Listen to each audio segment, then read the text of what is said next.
Maktufs, one of the craziest mechanics in the game.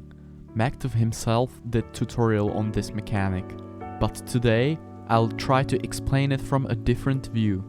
I'm going to show you the most common mistakes that causes problems with Maktufs and help you with the final execution. A lot of people don't talk about the little adjustments that are important in perfecting your shots.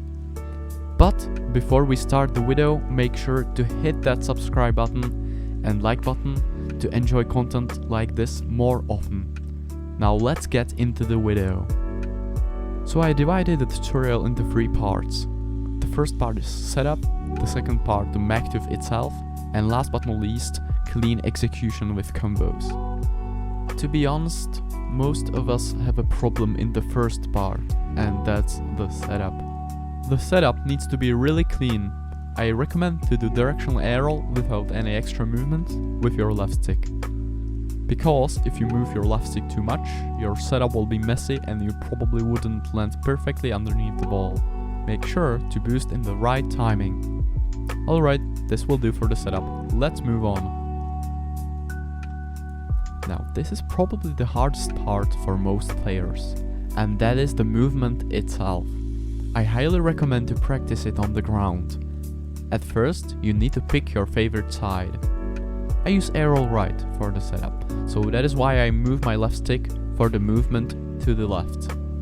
After this little turn you kinda wanna get a flip reset, am I right? But how? Well, you need to be able to master flip cancels.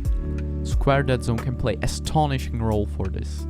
So if you struggle with your own settings, you should check out my video about control dead zones. So after you're consistent with this, you ought to practice it slowly with the setup and with a little boost. Don't try to pull it off in match immediately, you can make some horrible habits.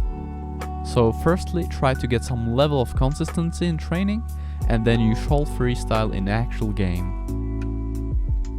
So now your question might be, how do I combine it with other freestyle tricks? Well, at first, try to get Maktuf as clean as possible. Then it won't be that hard to continue. You can use, for example, pre-flip reset aka rapid reset, heli reset, 360 Maktuf, and even more. Or if you can't do those, it doesn't matter. Just chain these Maktufs to make sure that you are really consistent. If you're asking where you should practice those, I suggest training packs or just free play. You don't need any extra workshop maps. So that's everything from me today. I hope you enjoyed this video and learned something new. Let me know in the comments where do you struggle the most. I'll try my best to give you useful answer. Good luck and see ya in the next video.